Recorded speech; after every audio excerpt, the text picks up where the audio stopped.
a cargo de David Kapkin, servidor del Evangelio. Una lectura y explicación de los textos bíblicos de la liturgia católica dominical. Análisis literario y crítico al servicio de la comprensión de la palabra, de la interiorización existencial y de la actualización del mensaje para la hora presente.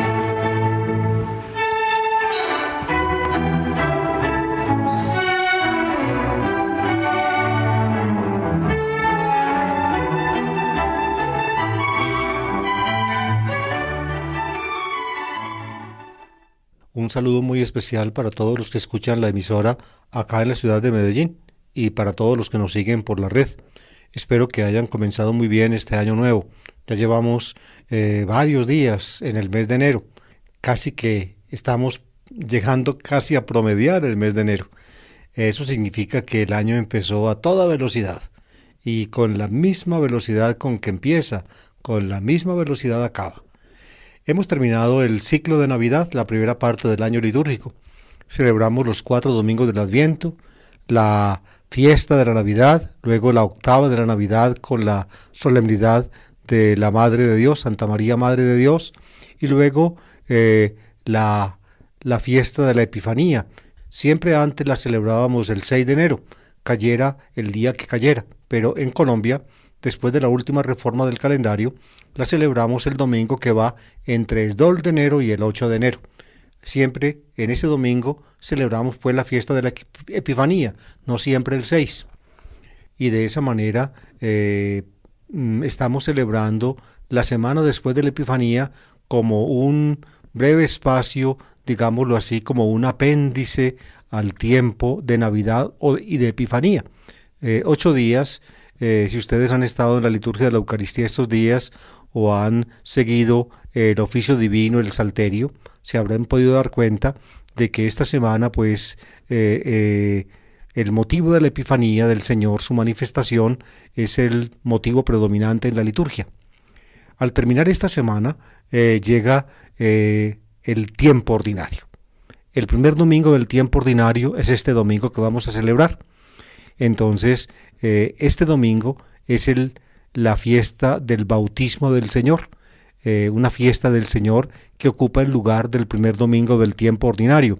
Cuando el domingo de la Epifanía cae 7 o 8 de enero, entonces el domingo de la fiesta del bautismo del Señor se pierde y desde el día siguiente a la Epifanía, del domingo siguiente a la Epifanía, empieza el tiempo ordinario.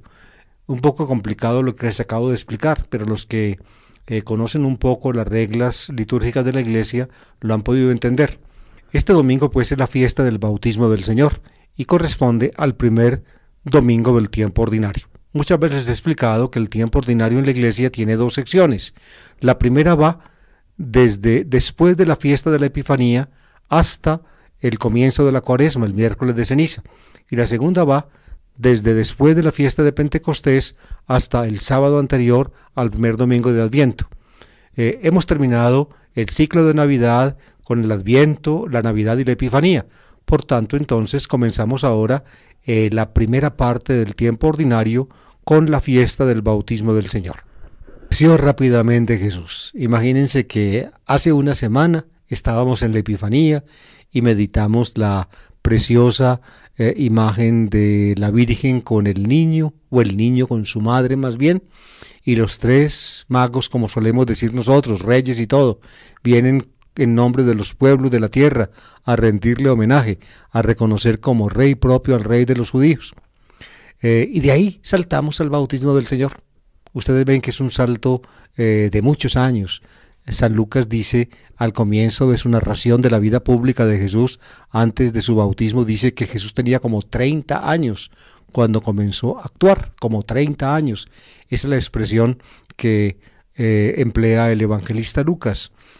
Todo ese espacio que va desde la infancia de Jesús hasta el comienzo de su vida pública prácticamente aparece en blanco en los evangelios. Solamente Lucas nos conserva un relato sobre Jesús cuando tenía 12 años, pero es como una excepción. Precisamente ese espacio tan amplio en blanco desde la infancia pues hasta su vida pública cuando tenía como 30 años, según Lucas, lo ha llenado la fantasía de los seres humanos. A veces la fantasía, diría yo, inspirada en la fe y otras veces no tan inspirada en la fe. Digámoslo así, se han tejido sobre Jesús leyendas fantásticas, como por ejemplo de un viaje a la India, por allá a Cachemira o algo así, o también como una estadía larga en Egipto, donde aprendió artes mágicas y luego al regresar a su tierra, entonces empezó a ejercerlas. Pero toda esa construcción fantástica, no es sino eso, fantasía, fantasía.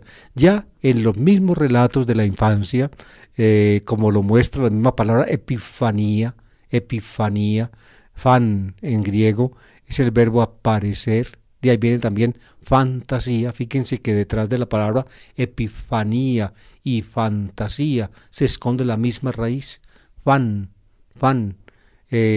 la fantasía, digamos, de la epifanía del Señor es la fantasía que se motiva en la fe cristiana. Pero hay otras fantasías que no se motivan tanto en la fe cristiana, sino más bien, digamos, en otros tipos de intereses. A esos me refiero yo cuando les estoy comentando estas cosas. Ese gran espacio de tiempo entre Jesús desde su infancia hasta su madurez, cuando comienza la vida pública, pues en los evangelios está vacío. Se ve que a los cristianos de los comienzos no les interesó, digamos, ahondar sobre o buscar tradiciones que llenaran ese amplio espacio de tiempo.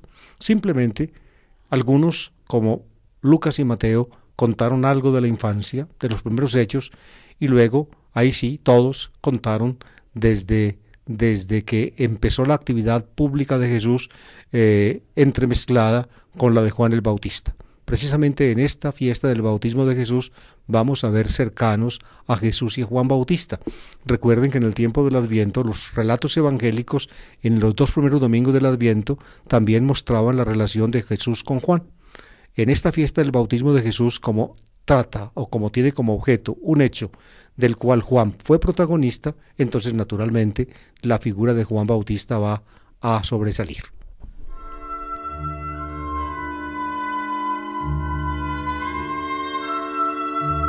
En la liturgia de la Eucaristía de la Iglesia Católica, después del Concilio Vaticano II, se pusieron 3 ciclos dominicales, llamados con las primeras letras, A, B y C, ciclo A, ciclo B y ciclo C. Y de esa manera, pues, hay generalmente para los domingos, hay 3 formularios de lecturas diferentes, casi todos los domingos.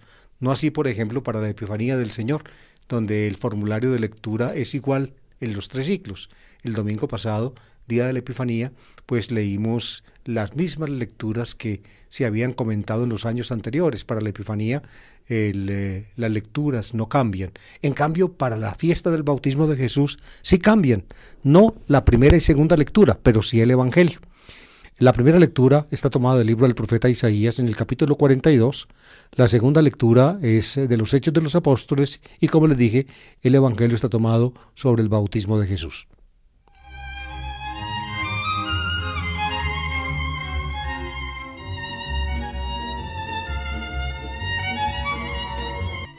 Isaías 42, 1, 4, luego 6 y 7. Esto dice el Señor: mirad a mi siervo a quien sostengo, mi elegido a quien prefiero.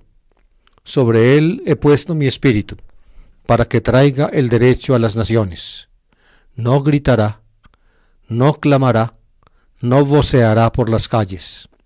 La caña cascada no la quebrará. El pabilo vacilante no lo apagará. Promoverá fielmente el derecho, no vacilará ni se quebrará hasta implantar el derecho en la tierra y sus leyes que esperan las islas.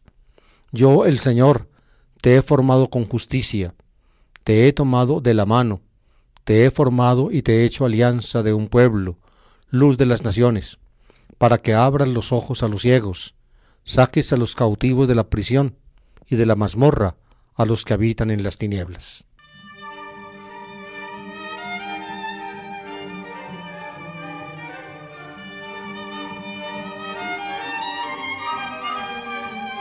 Les he explicado varias veces la constitución del libro de Isaías. Es el libro profético, o el libro en general, pienso yo, más amplio de la Biblia. Tiene 66 capítulos, pero no es un libro compuesto, digamos, de un tirón de principio a final, sino que se distinguen en él, pues, diferentes estratos. Tres de ellos muy notables.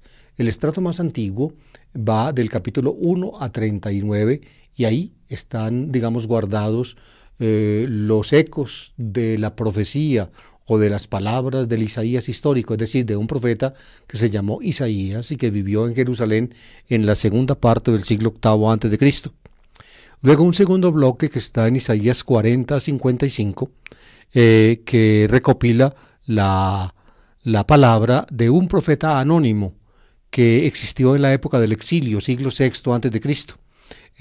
Sus oráculos, los materiales pues provenientes de ese profeta, más otros que fueron adjuntados, fueron recopilados y luego con el tiempo, no parece en el momento mismo de la composición, fueron añadidos al texto o al bloque del antiguo Isaías o del primer Isaías. Por eso fíjense que según lo que les está explicando, los eruditos hablan de Isaías primero o primer Isaías, Isaías segundo, este sería de capítulo 40 a 55, y luego el tercer Isaías del capítulo 56 al 66. Este pedacito que leímos hoy está en Isaías capítulo 42, por tanto está en el bloque del segundo Isaías y proviene, digámoslo así, con muchísima verosimilitud de ese profeta de tiempos del exilio. Es uno de los cánticos muy famosos del llamado Eved Adonai en hebreo. Eved significa siervo. Adonai es la palabra con que los judíos hoy, digamos, pronuncian el nombre divino, que nuestros amigos evangélicos pronuncian Jehová. Un rabino pronuncia Adonai para no poner en sus labios el nombre impronunciable de Dios. El Eved Adonai, el siervo de Dios o el servidor de Dios, es un personaje misterioso que tiene en Isaías o en el segundo Isaías rasgos a veces individuales, a veces colectivos. Finalmente es una figura profética misteriosa que finalmente está abierta a las interpretaciones. Por eso, después de Jesús y presumiblemente también en la mente misma de Jesús, pero con toda seguridad después de Jesús, en el siervo de Dios, en el servidor de Dios, sobre todo Isaías 52 y 53, los cristianos, los creyentes cristianos, vieron a Jesús paciente, a Jesús que se entrega a sí mismo, a Jesús que padece por la multitud, como se dice en el texto, y de esa manera se interpreta la muerte de Jesús como un sacrificio expiatorio del servidor de Dios. Este primer canto del servidor de Dios pues no llega hasta ese punto, hasta la muerte expiatoria, pero ya comienza pues con el tema del servidor. Mirad a mi siervo a quien sostengo, mi elegido a quien prefiero. Así dice el texto, mi siervo, es decir, el siervo de Dios, porque es el Señor el que está hablando. Ko amar Adonai, así dice el texto hebreo del segundo Isaías, Ko amar Adonai, así dice el Señor, o esto dice el Señor, Ko amar Adonai, mirad a mi siervo, Abdi es la palabra hebrea, mi siervo, Abdi, mi siervo, el servidor de Dios. Y como les decía, a veces tiene rasgos individuales, a veces rasgos colectivos. En todo caso, Dios dice de su siervo que es su elegido, que es su predilecto. Precisamente un eco de estas palabras de Isaías 42 aparecen en la voz divina con que el Padre identifica, según Mateo, a su Hijo, a Jesús, delante de Juan Bautista, que lo está bautizando. La voz del Padre, como vamos a ver, dice, este es mi Hijo, el amado, mi predilecto.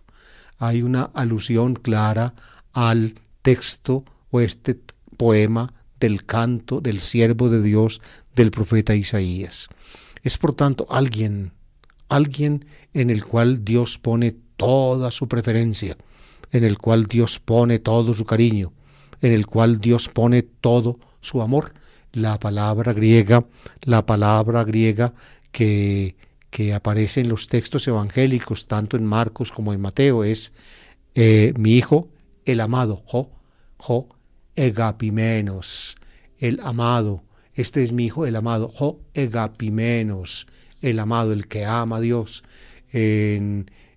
Precisamente en la traducción griega del texto de Abraham, Isaac como hijo único de Abraham es llamado también egapimenos, el amado. El amado es el hijo único, el hijo único. Así, ustedes ven, este texto de Isaías pues sirvió de inspiración a los cristianos para expresar la primitiva o la naciente, digamos, convicción, certidumbre de la fe de Jesús como el Hijo de Dios.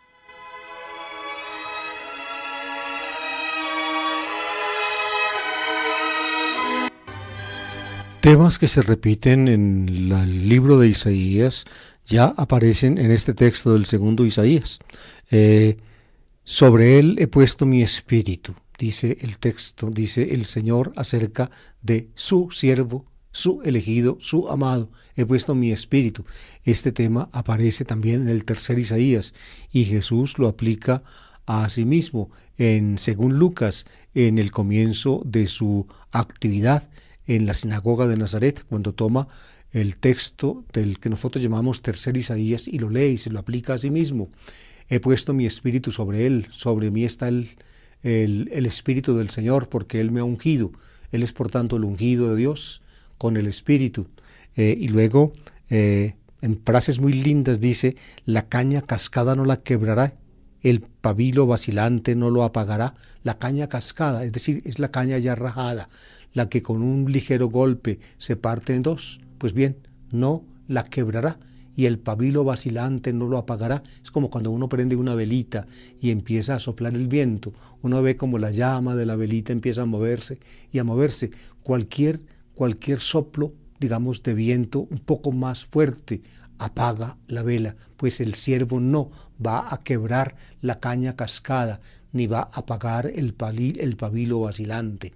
Al contrario, viene para sostener, no para perjudicar, no para acabar.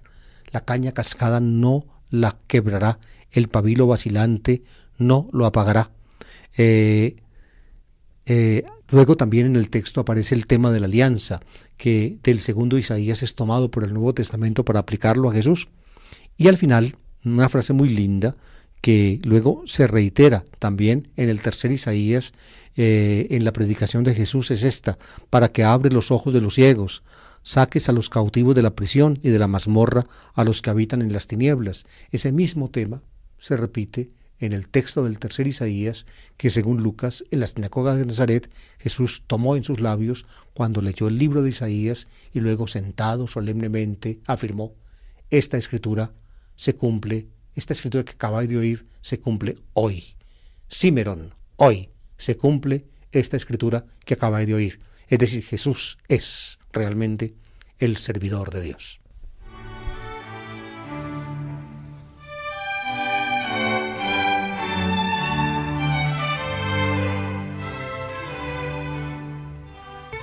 En el esquema de las lecturas dominicales, les he dicho muchas veces, aparece en la primera lectura un texto del Antiguo Testamento, en este caso pues el texto profético de Isaías. Luego en la segunda lectura un texto de las cartas apostólicas. Hoy no vamos a encontrar un texto de carta apostólica, sino de un libro del Nuevo Testamento, que es los Hechos de los Apóstoles. De modo que a veces aparece pues cartas apostólicas y a veces aparece el libro de los Hechos, o en alguna ocasión también el libro del Apocalipsis. En este caso pues es el libro de los Hechos el que aparece en el capítulo 10. El texto es el siguiente: en aquellos días Pedro tomó la palabra y dijo: está claro que Dios no hace distinciones. Acepta al que lo teme y practica la justicia, sea de la nación que sea. Envió su palabra a los israelitas, anunciando la paz que traería Jesucristo, el Señor de todos. Conocéis lo que sucedió en el país de los judíos, cuando Juan predicaba el bautismo, aunque la cosa empezó en Galilea. Me refiero a Jesús de Nazaret, ungido por Dios con la fuerza del Espíritu Santo, que pasó haciendo el bien y curando a los oprimidos por el diablo, porque Dios estaba con él.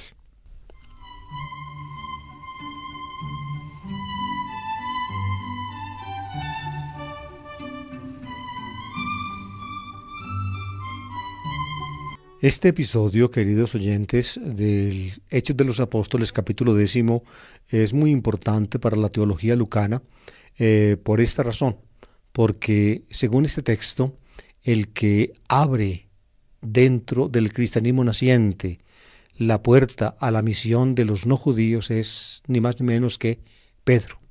Pedro mismo lo hace. Esta historia de que se supone en este texto que leímos nos cuenta que Pedro va a Cesarea, o mejor dicho, está Pedro lejos de Jerusalén, en la región de Lida, y de allí Jope y Lida, y de allí tiene una visión por la cual Dios le dice que debe ir a Cesarea, y allí va a encontrar algo en lo cual él debe intervenir. Y preciso, se va pues Pedro a Cesarea y encuentra a un centurión, por tanto a un romano, a uno no judío, que se llamaba Cornelio. Y este hombre, pues escucha a este hombre, o en la casa de este hombre, Pedro predica. Aquí están precisamente palabras del discurso de Pedro en casa de Cornelio, y finalmente Cornelio y su casa aceptan la fe cristiana y baja sobre ellos el Espíritu Santo antes de ser bautizados.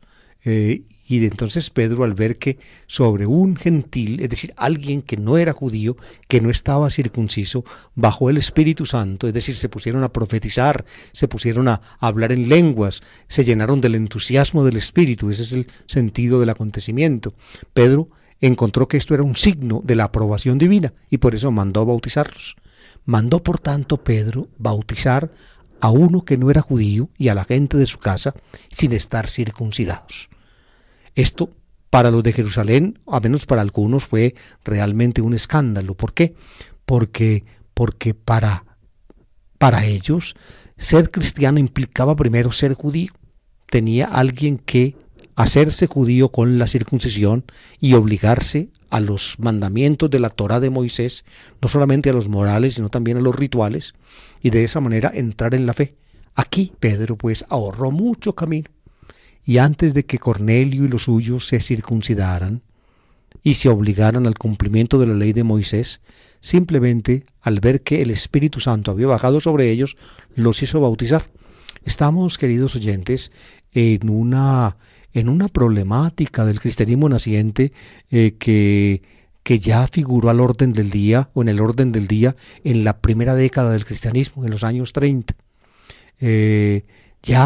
Eso lo sabemos históricamente, ya antes que Simón Pedro lo hiciera. Unos cristianos de origen griego que vivían en Jerusalén se vieron obligados a huir de Jerusalén porque los estaban persiguiendo, y llegaron a Antioquía y se regaron por toda Siria, e hicieron esto que aquí hace Pedro, es decir, recibieron como cristianos sin circuncisión y sin la perentoria obligación del cumplimiento de las leyes judías rituales de la Torá, lo recibieron como cristianos. Pues bien, Lucas muestra que el primer paso, el paso fundamental, digamos decisivo en esto, lo dio fue ni más ni menos que Simón Pedro. En otras palabras, Lucas tiene una idea, digamos, institucional de iglesia. Lo que hace Pedro es realmente lo válido. Históricamente, antes de Pedro, posiblemente o seguramente lo hicieron otros, así lo pienso yo. Aún Pablo pensaba exactamente en los mismos términos en que aquí actúa Pedro y que habla Pedro. Pablo pensaba en los mismos términos, pero para Lucas, que es un hombre que tiene en la cabeza la idea institucional de iglesia, aparece Pedro pues como el que encabeza el movimiento de apertura del cristianismo a todos los pueblos, no solamente por tanto a los judíos, sino también a los no judíos. Recuerden, queridos oyentes, el domingo pasado, en la fiesta de la Epifanía, les decía yo que el intento simbólico de San Mateo en el texto de los magos es exactamente el mismo. Los magos que no son judíos reconocen en Jesús recién nacido como rey propio al rey de los judíos. ¿Ven? Es decir, esa idea la manejó el cristianismo naciente desde el comienzo. ¿Por qué? Porque se imponía, es decir, la realidad imponía que si los cristianos habían en la fe descubierto el valor universal del hecho de Jesús de parte de Dios, entonces tenían que abrir ese valor más allá de las fronteras del judaísmo, abrirla a los pueblos, y eso fue lo que hicieron. Aquí pues Pedro lo dice. Fíjense Está claro que Dios no hace distinciones y acepta al que lo teme y practica la justicia de la nación que sea. Envió su palabra a los israelitas anunciando la paz que traería Jesucristo, el Señor de todos. No hace distinción de personas Dios. No hace distinción de personas Dios. Es decir, para Dios es lo mismo el judío que el no judío, el judío que el griego, sea de la nación que sea. Pero eso sí, Dios envió su palabra a los israelitas, su palabra por Jesucristo, su palabra. Y entonces empieza Pedro a contar en esas condiciones cómo empezó, la actividad de Jesús, la historia de Jesús. Esta historia que cuenta aquí Pedro en su relato en casa de Cornelio, en su discurso, es prácticamente el esquema del Evangelio de Lucas. Uno puede prácticamente comprender el Evangelio de Lucas, todo el esquema del autor del Evangelio de Lucas, a partir de este relato o de este discurso de Pedro. Conocéis lo que sucedió en el país de los judíos, cuando Juan predicaba el bautismo, aunque la cosa comenzó en Galilea, en el país de los judíos. Eso lo dice Lucas, por toda Judea actuó Jesús, aunque la cosa comenzó en Galilea. Sí, el primer hecho de Jesús es en Nazaret, en la sinagoga de Nazaret, y luego por la región de Cafarnaúm, y luego se amplía el panorama de la actividad de Jesús por toda la región de Judea.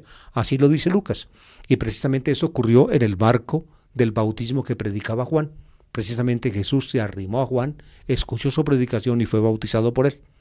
Entonces dice Lucas, me refiero a Jesús de Nazaret, ungido por Dios con la fuerza del Espíritu Santo, es decir, el ungido de Dios, el Mesías de Dios, que pasó haciendo el bien. Con esta preciosa frase resume Lucas toda la actividad primera de Jesús.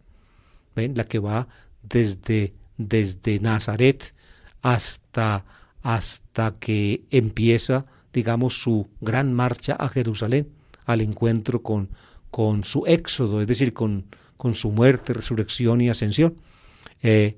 Pasó haciendo el bien y curando a los oprimidos por el diablo, porque Dios estaba con él. Es una preciosa síntesis del Evangelio.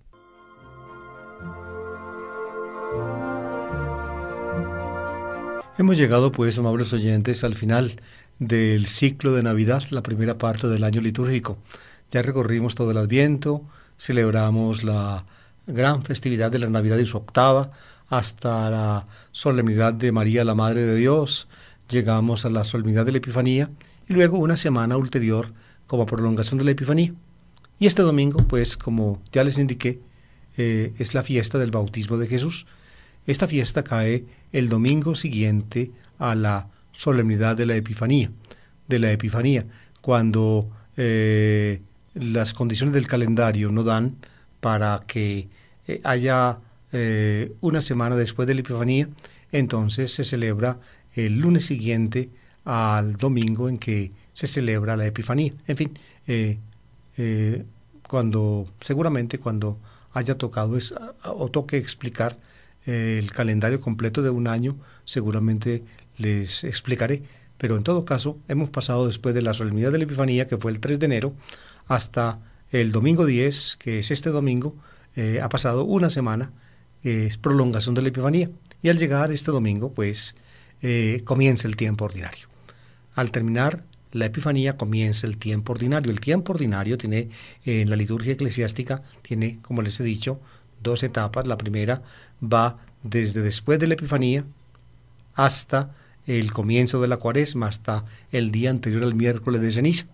Y la segunda etapa del tiempo ordinario va desde después de Pentecostés hasta el sábado anterior al domingo de Adviento, que comienza el otro año litúrgico.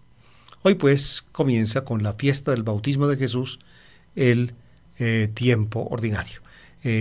Los relatos, las dos primeras lecturas de la fiesta del bautismo de Jesús son comunes a los tres ciclos, A, B y C, pero los relatos evangélicos varían. En el ciclo A se toma el relato del bautismo en Mateo, en el ciclo B se toma el relato del bautismo en Marcos y en el ciclo C se toma el relato del bautismo en Lucas. Pues como estamos en el ciclo C, les toca leer este domingo el texto lucano del bautismo de Jesús.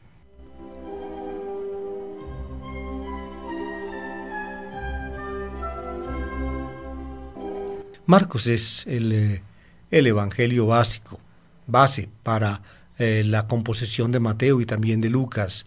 Mateo y Lucas se basan en Marcos y además tienen pues otra fuente en común y fuentes propias, pero en el bautismo de Jesús Mateo y Marcos miran a Lucas.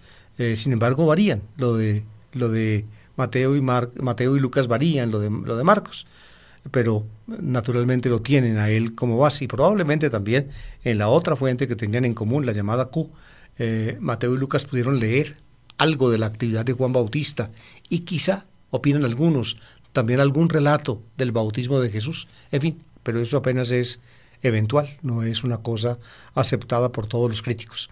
El texto lucano es brevísimo, brevísimo, tan breve es el texto de Lucas del bautismo que los liturgistas después del Vaticano II le dieron una cierta introducción al pedacito de Lucas, 2 versiculitos en que habla del bautismo, una introducción en la cual retoman el mensaje del Bautista acerca del que viene después de él, es decir, en la predicación del bautismo probablemente del Hijo del Hombre, y en la lectura cristiana de la actividad de Juan, es Jesús, que es el Hijo del Hombre. En fin, entonces el texto lucano tiene una introducción que retoma algo de la predicación de Juan. Enseguida en Lucas hay un detalle que es muy significativo, pero que los liturgistas dejaron a un lado, y es una nota que hace Lucas, amables oyentes, sobre el apresamiento de Juan. A Juan lo ponen preso. Lucas pone aquí, en los comienzos del Evangelio, la nota de que el rey Herodes hizo apresar a Juan y lo mantuvo en la cárcel. En Marcos y en Mateo el apresamiento de Juan aparece mucho más adelante en sus evangelios, pero Lucas lo anticipa a este punto, y la razón por la cual lo anticipa, pienso yo, es clara. Lucas quiere distinguir o separar bien a Juan de Jesús, y por eso, fíjense, el bautismo de Jesús lo cuenta Lucas solamente después de que cuidadosamente anota que Juan ya está en la cárcel.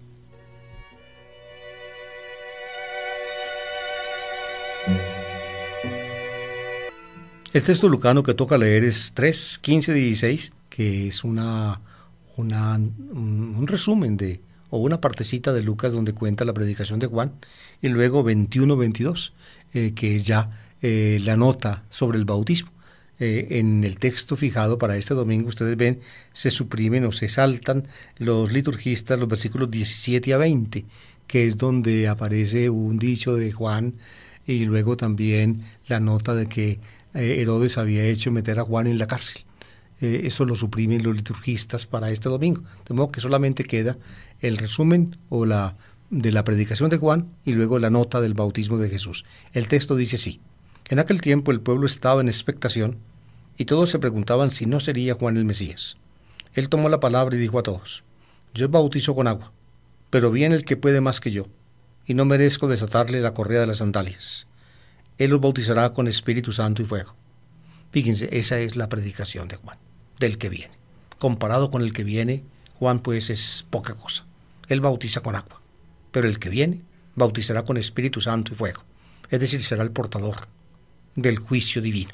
Eso parece ser el sentido original en la predicación de Juan. Los cristianos entendieron Espíritu Santo en una forma, diría yo, soteriológica, es decir, es el don del Espíritu que da Jesús.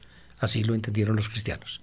Y añade, entonces ahí sí, Lucas, o añade el texto fijado para el domingo, para este domingo, añade la nota del bautismo de Jesús que Lucas toma de Marcos. Dice así Lucas: en un bautismo general, esta es una introducción redaccional de Lucas, una notica de él que aparece después de que ya nos informó que Juan fue a parar a la cárcel porque Herodes lo hizo apresar.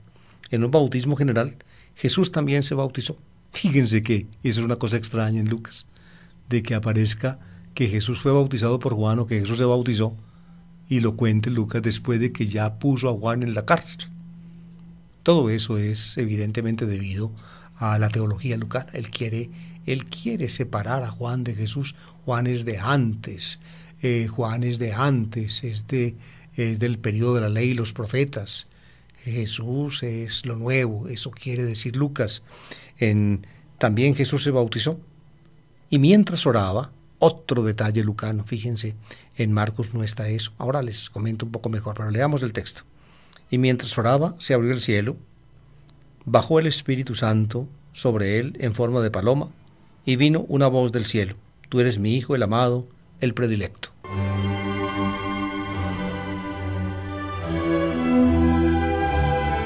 Lucas recurre al tópico de la oración en momentos claves de la actividad de Jesús. Aquí aparece la oración por primera vez mientras oraba, de modo que cuando Jesús es bautizado se puso en oración, dice Lucas. También emplea ese mismo tópico cuando escoge los 12 en Lucas capítulo 6. También emplea el mismo cuando la confesión de Pedro en Lucas capítulo 9, si mal no recuerdo, y también en la transfiguración. En fin, Lucas recurre pues con frecuencia a la oración de Jesús. Eso es propio del evangelista Lucas, se lo añade a los textos correspondientes de Marcos. Y mientras oraba se abrió el cielo. En Marcos, amables oyentes, Jesús es bautizado por Juan, y cuando estaba subiendo del agua, así lo dice Marcos, vio Jesús los cielos desgarrados. Schizomenus tus uranus es la expresión que utiliza el evangelista Marcos. Aquí en Lucas, diría yo, el acontecimiento se historifica más fuertemente. No se trata de contar lo que vio Jesús, sino lo que pasó. Fíjense, repito un poco la lectura: y mientras oraba se abrió el cielo. Es decir, no fue que Jesús vio los cielos desgarrándose, como dice Marcos, sino que el cielo se abrió. Lucas cuenta el suceso entonces como algo acaecido, diría yo, en la naturaleza. Marcos insinúa que se trata, diría yo, al menos así lo interpreto yo en mi comentario de Marcos, lo digo, se trata de un fenómeno extático, místico de Jesús. Vio desgarrándose los cielos. Cuando subía Jesús del agua, vio desgarrándose los cielos. Y en contraste con ese subir Jesús del agua, viene la bajada del Espíritu. Pneuma katabenon, dice Marcos. Subía Jesús del agua y bajaba el Espíritu del cielo. ¿Qué vio Jesús? Los cielos abriéndose, desgarrándose. Ese es el texto más antiguo del relato del bautismo. En Lucas el acontecimiento, digámoslo así, se escenifica, digamos, en el plano de la realidad objetiva. Se abrió el cielo, bajó el Espíritu. Fíjense, en Lucas bajó el Espíritu no tiene, como en el Evangelio de Marcos, el contraste en que Jesús subía del agua y el Espíritu bajaba, ¿no? En Lucas es narración, bajó, to pneuma, to agion, sobre él en forma de paloma. En Marcos se dice que el Espíritu descendiendo como descienden las palomas, es decir, se cernía desde el cielo como un ave baja por el aire a la tierra. Esa es la imagen que emplea Marcos. En cambio en Lucas ya se dice que el Espíritu tiene somático iri, en forma visible como si fuera una paloma. ¿Ven? Es decir, ya el Espíritu se parece a una paloma. Y de ahí viene la iconografía cristiana, donde el Espíritu Santo es representado por una palomita.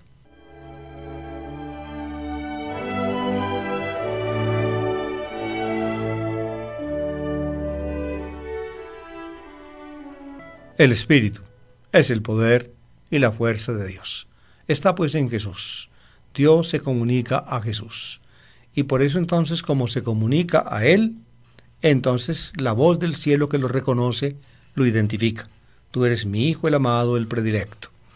Por tanto, fíjense, Jesús pues es reconocido por Dios como su propio Hijo, el amado. Es decir, el único. El amado es el único, el escogido, dice Lucas. La misma frase la pone Lucas en el episodio de la transfiguración. Aquí tenemos, amables oyentes, esto lo he puesto yo en mis comentarios, tanto de Marcos, de Mateo como de Lucas, ya escritos en un programa de comentario, ver una lectura dominical. Es difícil entrar en detalles, pero si ustedes quieren informarse un poco mejor, pueden buscar pues los comentarios. Aquí tenemos uno de los primeros balbucires de la teología cristiana. El cristianismo trató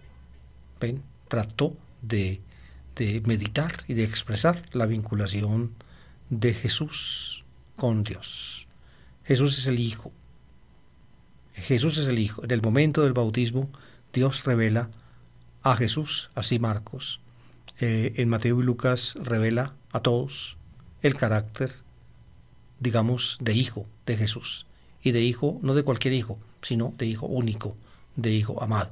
La referencia evidentemente se hace, como se puede ver claramente, al profeta Isaías en el capítulo 42, al canto del servidor de Dios.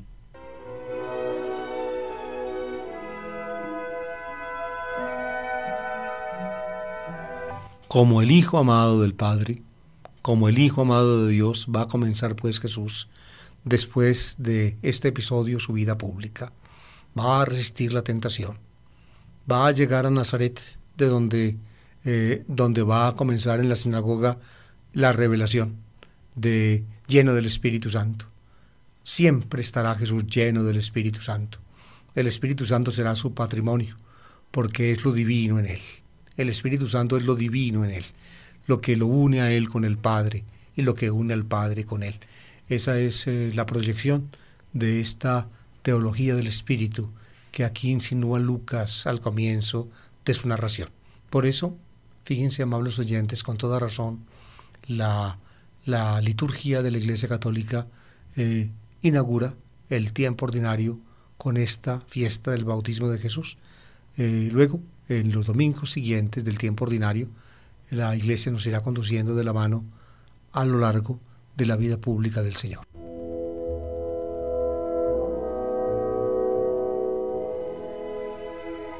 Y así pues terminamos por hoy nuestro programa La Palabra del Domingo, la fiesta del bautismo de Jesús.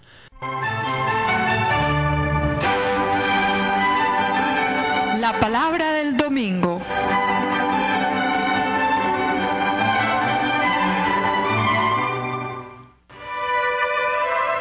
A cargo de David Kapkin, servidor del Evangelio. Una lectura y explicación de los textos bíblicos de la liturgia católica dominical. Análisis literario y crítico al servicio de la comprensión de la palabra, de la interiorización existencial y de la actualización del mensaje para la hora presente.